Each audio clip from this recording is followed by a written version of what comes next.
Welcome to 25 Days of Cardboard on Cardboard Odysseys. I'm Matt, your guide on this festive journey through the world of cardboard games. Each day leading up to Christmas will unwrap a new adventure in collectible card games, board games, and all things gaming related. So grab your gaming beverage, settle into your gaming chair, and let's dive into the joy of cardboard. Welcome to 25 Days of Cardboard, where every day is a game day and every game is a holiday treat. Thanks for watching. Hello and welcome everybody. Today we've got a deck check for Animar Soul of Elements. This is a deck that's normally done with 1/1 counters, and the whole deck is based around getting 1/1 counters and then also giving Animar 1/1 counters. And that strategy is very strong, but I'm actually really partial to Cascade. I really like the mechanic, it's really fun. And so I made an Animar Cascade deck. This deck is not budgeted at all. It is $2,000, so if that shies you away, then I understand. However, there are two decks that I have in the description that are $100 and $150. Those are those budgets for those decks, and they are strong and still fun. Lots of Cascade. Most of the Cascade cards are cheap. The thing that makes this deck expensive is just the dual lands, and you can remove those as well, really. You could probably build this deck for around $500 without the dual lands and the fancy fetch lands and stuff like that. Really, the land base alone, actually, I'll just show you. The land base is... we can actually do something in Mox Field here, and we can do price by category, save. The lands are $1,691, so this is a $400 deck, really. Well, a couple $100 for the land base. It's around a $500 or $600 deck if you aren't playing with dual lands and whatever. I have no budget restrictions because I just print out the cards on pieces of paper, so you can too. Or you can have them created over at NPC. Not a sponsor, but would love to work with them. Anyway, so Animar Soul of Elements. Most of the time is a very CDH style deck. is very strong, and even this deck is very strong. It's not super combo. There's no there's a couple combos, but it's not super combo-y. It has no interaction whatsoever besides two cards. So you're not going to be killing things with instants or sorceries. You're going to be casting tons of creatures and cascading a bunch, getting tons of value from Animar. If that sounds fun to you, then we'll continue on. You'll notice here there's 45 creatures. We've got 4 sorceries, 1 instant, 5 artifacts, 7 enchantments, 37 lands. And then we're going to go to card by one, and I'm going to read what they do. So Animar is a creature that when it enters the battlefield... Or nope, not enters the battlefield. So Animar is Temur, which is blue, red, green. Elemental 1/1, protection from white and black. And whenever you cast a creature spell, you can put a 1/1 counter on them. And then whenever you creature spells you cast cost 1 less to cast for each 1/1 counter on Animar. So you can make all your creatures cheap, and most of the time you only really need anywhere between 4 and 5 counters to just flood the field with some good creatures, because that's pretty good cost reduction. Having protection from white and black is very relevant because the most removal in the game is white and black. So he's got protection from 2 of the most removal spells in the game, and he's got an insane effect. So first we'll go through the creatures. Ancestral Statue is one of the main combo pieces in the deck. It is very combo-y. If you don't want to play with combos, just remove this and you're pretty much safe. Ancestral Statue says, when it enters the battlefield, return a non-land permanent you control to its owner's hand. Well, Animar reduces our mana cost of our creatures quite significantly, especially when it's above 4, Ancestral Statue is free. So you can play Ancestral Statue, you can bounce itself with its own ability, and then you can grow Animar to infinite. You can just pick a number, and that's what he is at, and then you can leave Ancestral Statue back in your hand just in case they ever get rid of Animar. You'll always have it in your hand, and then you can restack it. As long as you get 4 counters on him, Ancestral Statue then it is free, and then you just boom, boom, boom, boom, boom, grow Animar infinitely again. So... it's pretty good. That's mainly why it's in here. You could use it to bounce another thing, another Cascader to then recascade if you'd like, but it leaves you a little vulnerable. But like I said, if you're opposed to combos, just remove it. You've got Annoyed Altasar. This is just a big dirtily Cascader. Most of the time, it's going to cost 2 green for a 6/5 reach trample Cascade. Cascade is when you cast this spell, exile cards from the top of your library until you exile a non-land card that costs less. You may cast without paying its mana cost. Put the exiled cards in the bottom of your library in a random order. You'll see as that ability, or for that ability, why we're playing only creatures and enchantments.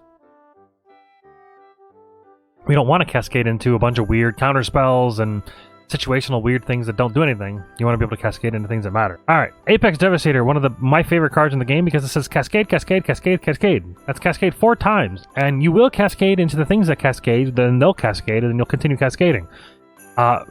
Most of the time, this wins the game. I will just say it doesn't necessarily win the game right on the spot, but it spirals the deck so out of control with so much value because of so many things happening that this is another one of those cards that is like, it's so strong. It's 10 mana, but like Animar makes it like 2, you know? Maybe it's 4 mana, but yeah. There's not a lot of tutors in the deck, so like it's not like you're not going to always be casting Apex Devastator, but it's very fun. I mean, there are times you'll cascade into nothing really good, but you know, that's Cascade. And that's another thing. Like, you'll have explosive games, and then you'll have games you do nothing. You'll have games where your commander gets so hated on that you never get to play the game, and all your creatures cost 1,000,000 mana, and you can't do anything. But then there are games where your commander will just sit there, kill people because he's massive, and then play things for cheap. It is the nature of Cascade. Artisan of Kozilek, most of the time is free, and it has Annihilator 2. It's a 10/9, and when it enters the battlefield, actually really when you cast the spell, you may return target creature card from the graveyard to the battlefield. It's just in there because it's a free 10/9. I say free because, like I said, it's Animar. Like, you're almost certainly going to get enough counters to make this free, or very cheap. And having a 10/9 Annihilator 2 that returns a creature from the graveyard to the battlefield is fantastic. You've got Augur of Autumn. This is some of the value portion of the deck. Augur of Autumn is a 1 mana, 1 colorless, 2 green. You look at the top card of your library at any time. You can play lands from the top of your library. And then as long as you have Coven, you can cast creature spells from the top of your library. So it just gives you lots of flexibility, lots of ways to like, burn through your deck and play more things. Because you can cascade from the top of your deck if the thing has Cascade. And they're still cheap because there's no limitation on Animar's ability. It just reduces the cost. You've got Aura Phoenix. This is just another one of those cards that if it didn't have Cascade on it, I wouldn't play it. But it's a 5/3 flyer that has Cascade. And one of the cool things is that I almost always forget about this card. When you Cascade, if Aura Phoenix is in the graveyard, it goes back to your hand. So that's pretty cool. Averna the Chaos Bloom was one of the cards that I was running the commander as, and I was playing it wrong the first time. I thought the lands just came into the field normally. Turns out that's not true, and then I'm like, well, Animar's just better. So, as you cascade, you may put a land card from among the exiled cards onto the battlefield tapped. It's still good, it's still worth being in the deck, however, it's just not as good as the commander. You know, just not as good as the commander, I think. It's still good, it's just not as good. Beast Whisper, this is just 2 colors, 2 green, and whenever you cast a creature spell, draw a card. Just get a little bit of value there. Biophagus, this is just there for a mana dork, but it's a special mana dork that when you tap it to add mana to your mana color, of any color, if it's a creature spell, it comes into the battlefield with a 1/1 counter on it. Very relevant for Animar because you play this on turn 1 or 2, and then you play Animar on turns 2 or 3, but you're playing it after you play Biophagus, and then you'll get the extra 1/1 counter, and then reduce your creatures, which is great. Birds of Paradise is really good mana dork. You want to play mana dorks only that can cast that can tap for any color.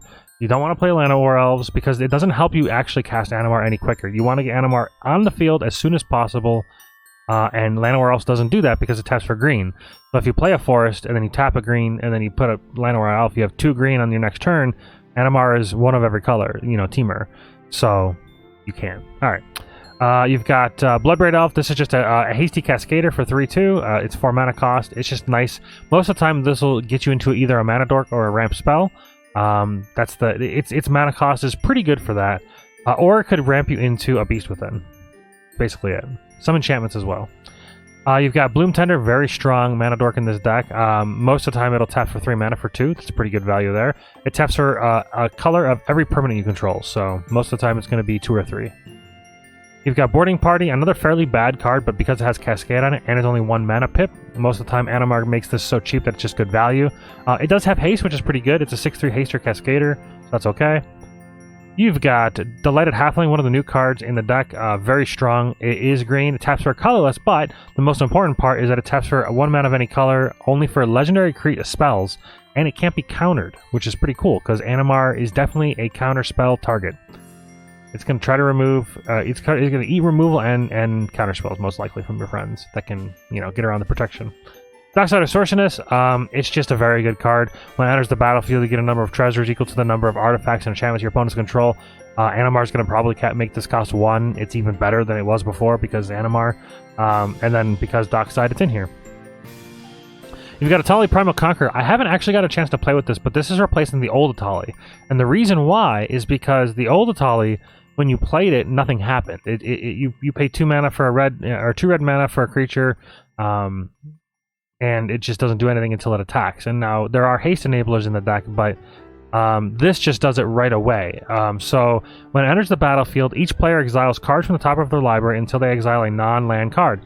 You may cast any number of spells from among the non-land cards exiled this way without paying their mana cost. Also note that the cards that go through in exiles, they stay exiled. So it could be worthwhile noting that. It's pretty cool. Then you can pay 10 mana and transform it, which is going to be fairly rare, but it's an 11/11 trample indestructible, and whenever it deals combat damage to a player, they get that many poison counters, and then they will lose the game if they have 10. So it's just mainly the front part. Flickering this as well could be pretty cool, because it is enter the battlefield triggers, and there are ways to flicker in this deck with the like Ancestral Statue. This would be a decent target for that. You've got Eternal Witness. This could let you get something back from the graveyard and when it enters the battlefield. Pretty decent. I wish that it wasn't double green. I wish it was like 2 colors in the green, or even 4 colorless in the green. So if there is a different card that does that, it's this same effect, I would run that, but I haven't come across it. You've got Ethereum Horn Sorcerer. This is a pretty cool card because it has a built-in bounce self, which is pretty cool. It is a Cascader for 6 mana, and it's a 3/6. Honestly, the 3/6 body almost never matters. It's just cascading with him.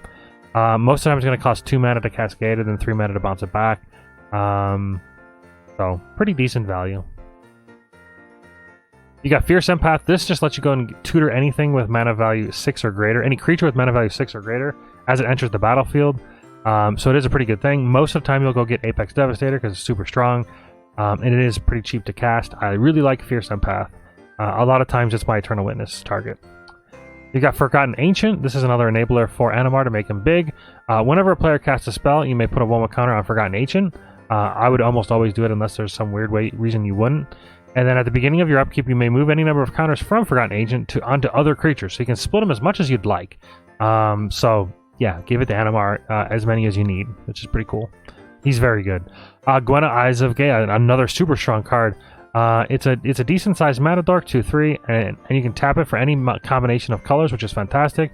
But you can only spend it to cast creature spells. Well, we play 44 creatures, so that's 45 with Animar, so that's easy to do. And then it also can be used for activated abilities of those creatures or creature cards. That's useful. But whenever you cast a creature spell with power 5 or greater, you put a 1/1 counter on Gwenna, Eyes of Gaia, and untap it. Most of the creatures are going to be cheaper from Animar. So almost always, she's going to be like basically just casting your stuff for free. Very, very strong. Very good. You got Heralds of Zinc, or Zenek? I don't know how you say that, but that's what it is. It's just 5 mana for a 3/3 flying Cascader. It's mainly just in here because it's Cascade, but it is flying, so that's relevant.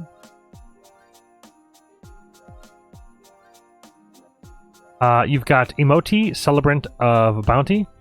3 colorless and green, blue. It has Cascade on it, which is fantastic. And then spells you cast with mana value 6 or greater have Cascade. So it just adds an additional Cascade to all of your mana values 6 or greater. All spells. Pretty good. You've got Kodama the East Tree. For 4 green, 2 colorless. It has Reach. It's a 6/6. Reach is relevant because you'll probably be the target of being attacked by flyers. So whenever another permanent enters the battlefield under your control, if it wasn't put onto the battlefield with this ability, you may put a permanent card with equal or lesser mana value from your hand onto the battlefield. And it has partner, but that doesn't matter. Cloudstone Curio with Kodama is a fairly decent combo. I think it is infinite with like Dockside and like a few others. As long as you have ways to like bounce 2 creatures back, because you can't choose the same creature, it has to be another of the same type. Stuff like that. So Kodama is mainly in there for combos, so you could remove it. It doesn't, like if you put a Cascade creature in, you don't Cascade because you're not casting it, you're just putting it into the battlefield. So if you don't like combos, probably remove Kodama. Cosmic Butcher of Truth. This is just a very another way. Animar can be Eldrazi fodder as well because everything, all the Eldrazi are big colorless creatures, so you actually could go the Eldrazi route. It is another archetype, but this is mainly in here because it has, when you cast it, draw 4, and since it's fully colorless, it's basically a free draw 4. Now it is 10, so maybe it's 5 mana to draw 4 cards, but drawing 4 cards is pretty good. Then it has a self shuffle ability, which is semi-relevant. So yeah, it's pretty cool. Lotus Cobra, there's enough fetch lands in the deck that makes Lotus Cobra still decent. But just whenever a land enters the battlefield, add 1 mana of any color to your mana add 1 mana of any color to your mana pool. And because we're still running Averna, this is relevant with Lotus Cobra because it helps add mana as you cascade, which is pretty cool. You got Maelstrom Colossus. This is just a 8 mana Cascader. That's it, 7/7. You got Maelstrom Wonder. This also is one of the most popular Commander Cascade decks because it is a commander that has Cascade, two times Cascade, and then it also gives your creatures haste. So it's a haste enabler and has Cascade. You can power this guy out very quickly, especially with Animar. But even as the commander, you could just like ramp into him real hard, Cascade a bunch, and then just super aggro. So Maelstrom Wonder is another cool Cascade commander, and it's definitely good in the deck. Alright, so for Morag, Furia Chrome, so each creature you control gets +1/+0 for each time it has attacked this turn. It has Landfall. Whenever a land enters the battlefield under your control, if it's your main phase, there's an initial combat phase after this one. At the beginning of that combat, untap all your creatures. Most notably, you have to make sure you play your land during the second main phase. This rule here. If the landfall ability resolves during your pre-combat main phase, the additional combat phase will happen before your regular combat phase, which means that you'll untap your creatures you control at the beginning of the additional combat phase, but not at the normal combat.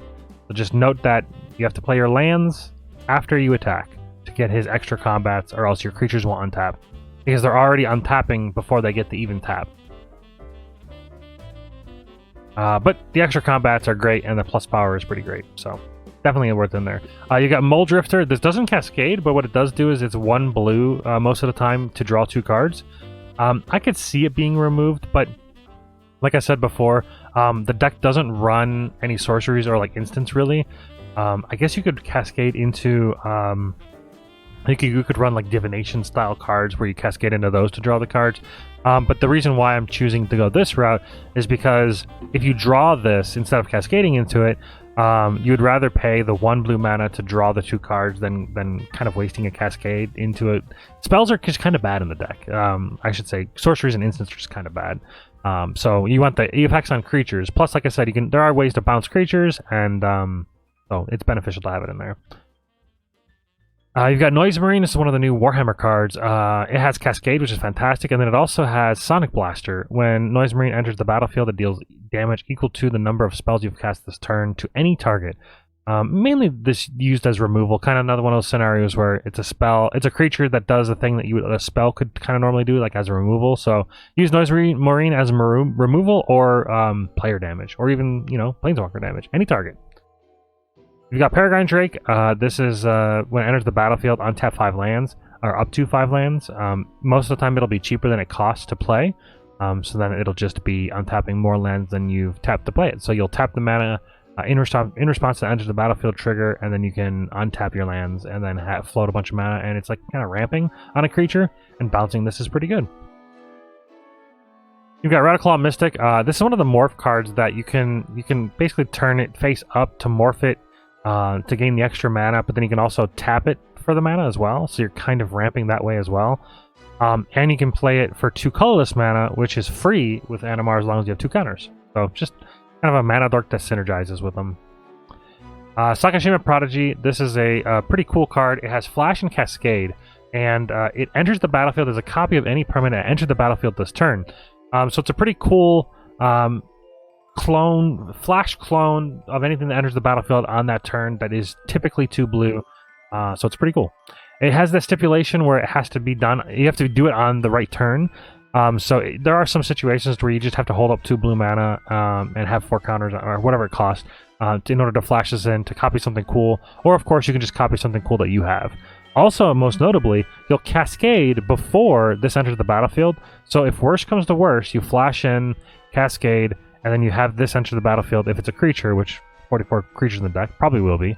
You have it enter as that creature. Also, most notably, is any permanent. It doesn't have to be a creature. It's pretty cool. Scavenging Ooze. This is just in there for graveyard hate. You can pay 1 green, exile target card from a graveyard. If it was a creature card, put a 1 counter on it and gain a life. A little bit of life gain, a little bit of counters. So, yeah, mainly just there for graveyard hate. Again, on a creature, it's what you want. Charlotte's Agent. This is just a Cascader. That's all it does. 3 mana, 2/2 Cascader. This will most likely, almost certainly, always get you ramp. Silverback Elder. This card is very flexible. It's not Cascade. It's not anything fancy, but what it is you're casting so many creatures, you'll get a lot of value from that. And again, you have no way to interact with the board except through your creatures. So Silverback Elder has, whenever you cast a creature spell, choose 1. Destroy target artifact or enchantment. Look at the top 5 cards of your library. You may put a land from among them onto the battlefield tapped, put the rest on the bottom of your library in a random order, or gain 4 life.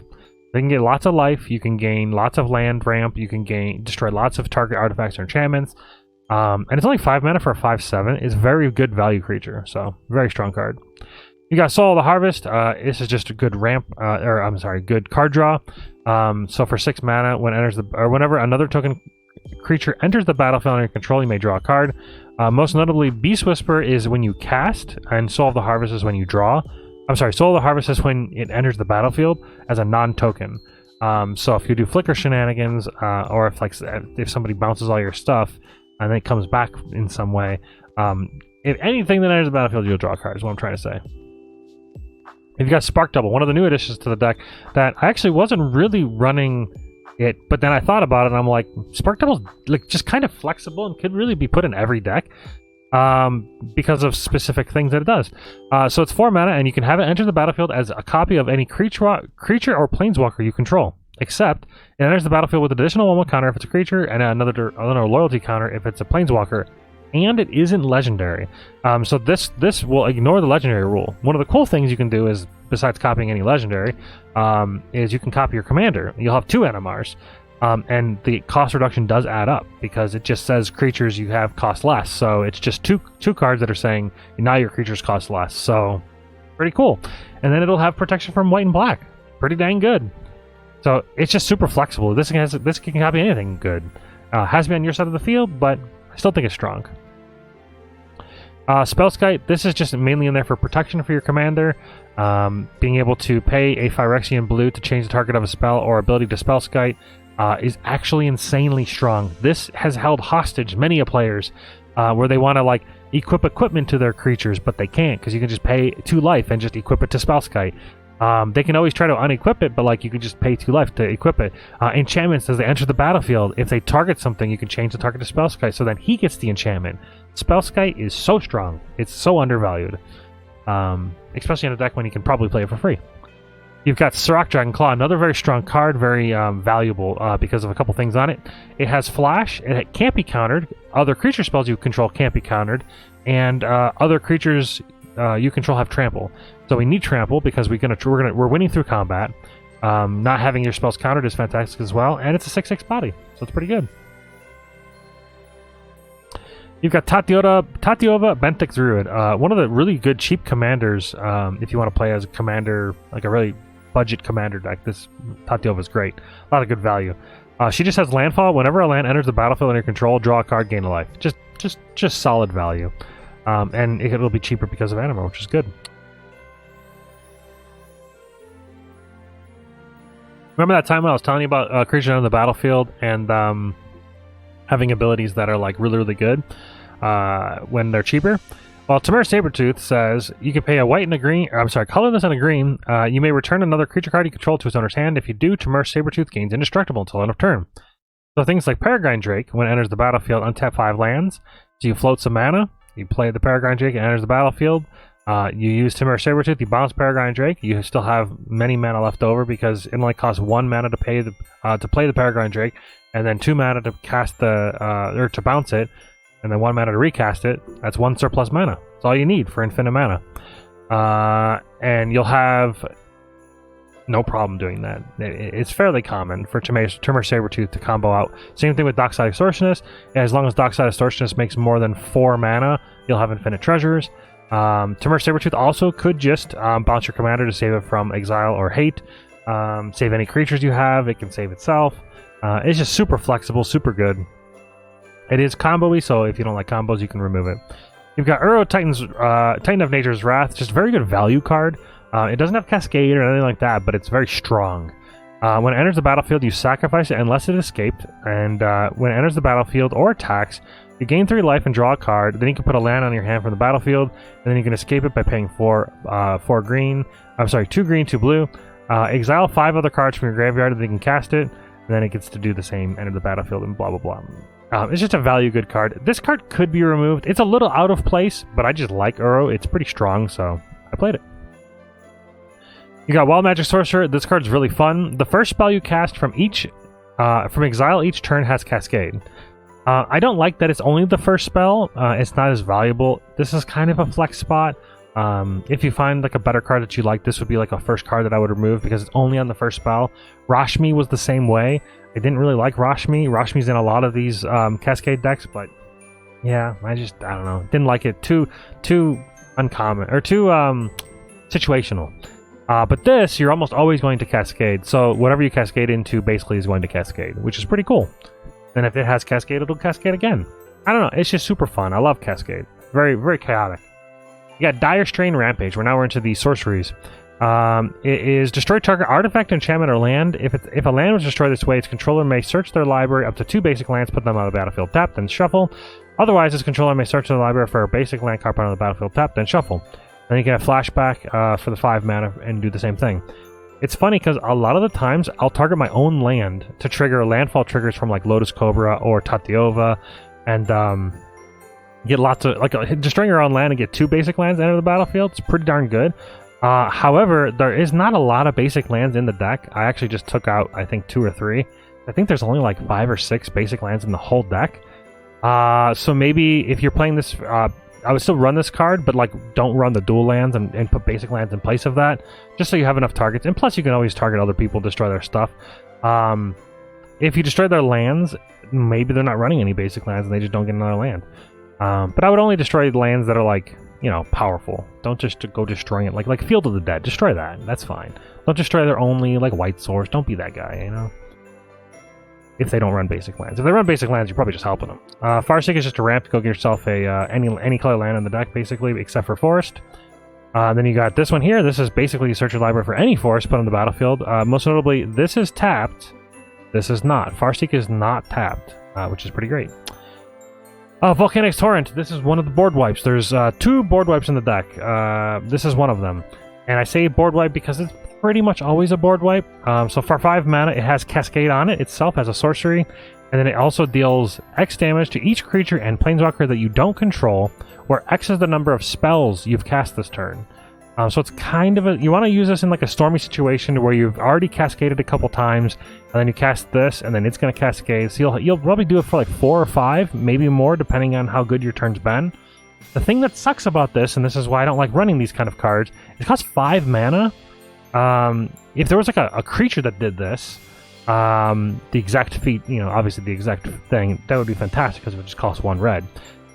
If you want, you could run Blasphemous Act instead of this, but this does kill that does kill your own creatures, so not as good. But like I said, there's tons of ramp in this deck, so getting the 5 obviously is not hard. It's just you would like it to be cheaper, of course, so you can do more things. You've got Beast Within.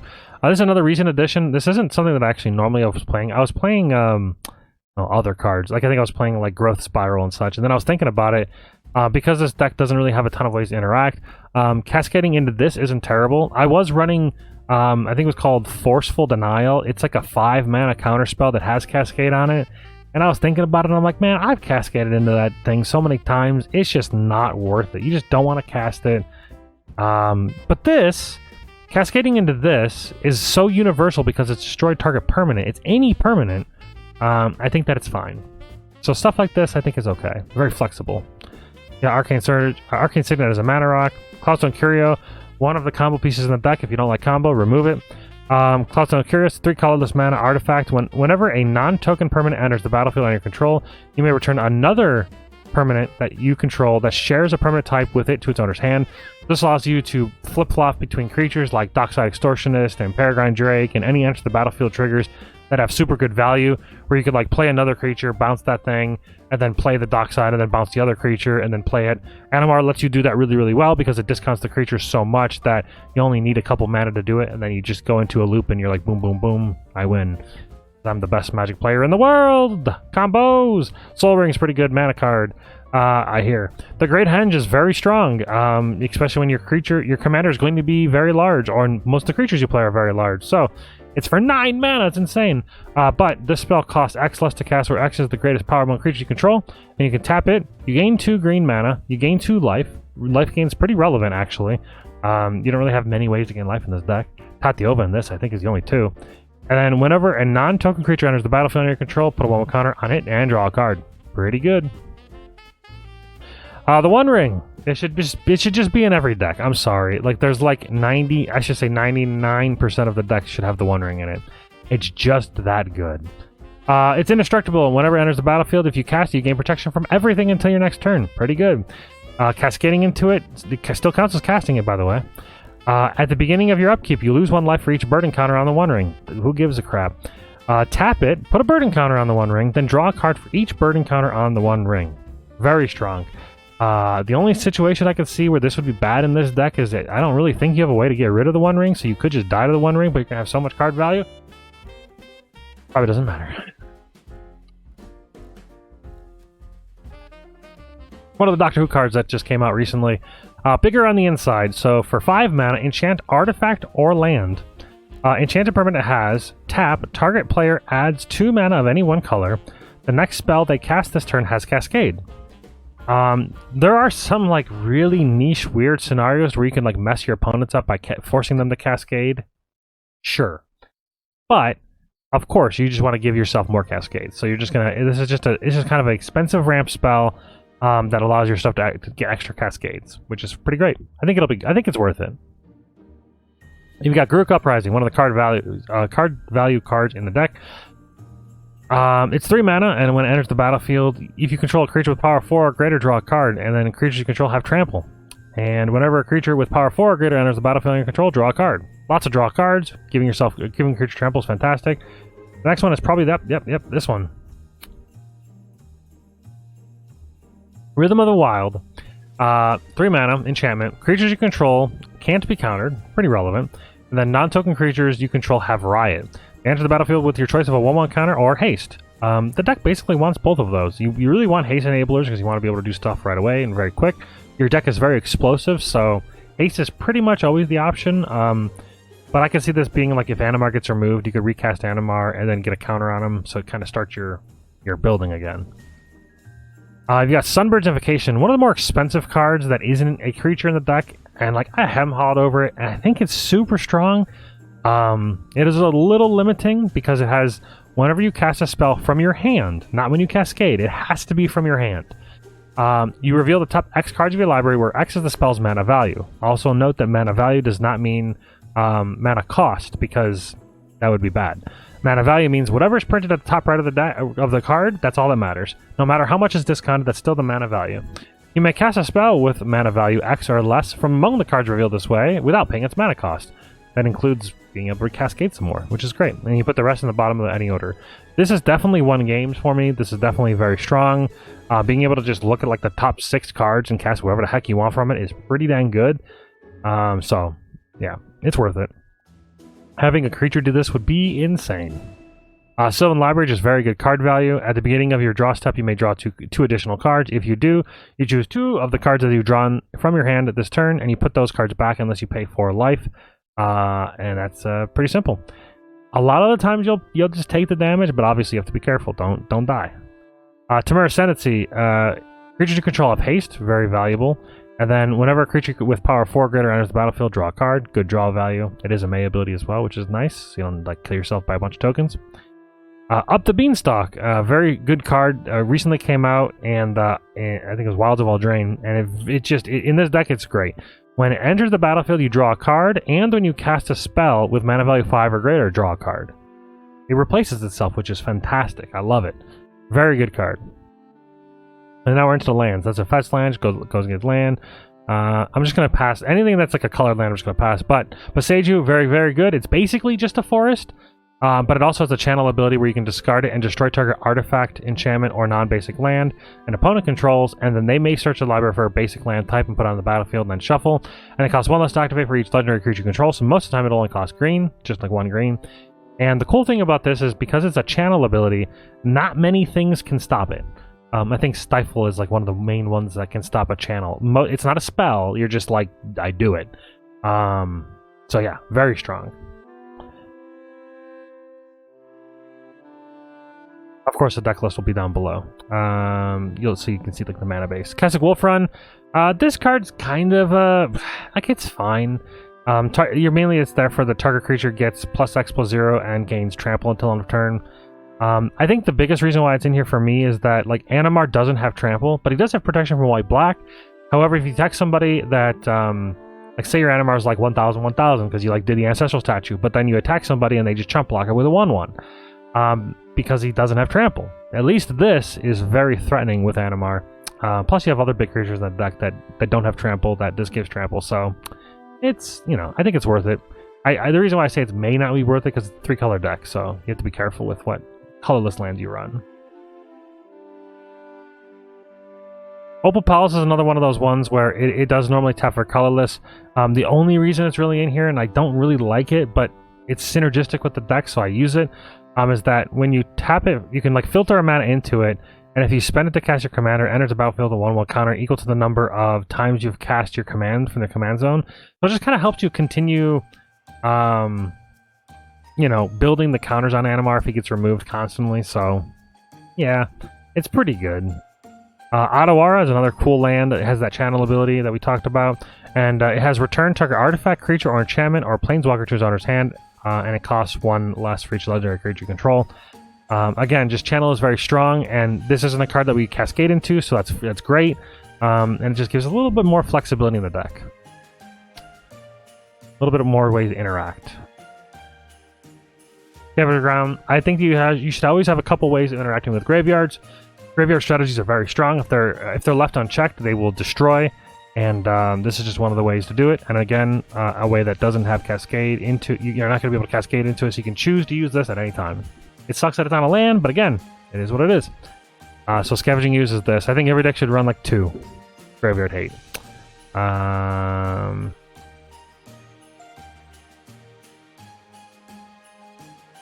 think that might be it. Yep, that's it. So I hope you guys enjoyed, everybody. Honestly, this is one of my favorite decks. I think it has to be top 2, maybe 3 favorite decks that I've ever played. It's super explosive. It is very powerful, so just know that when you build this deck, it's very strong. And make sure you check in the description for the cheaper budgets versions. They're like $100 to $150, 2 different versions. Yeah, thanks for watching, everybody, and I hope you guys enjoyed.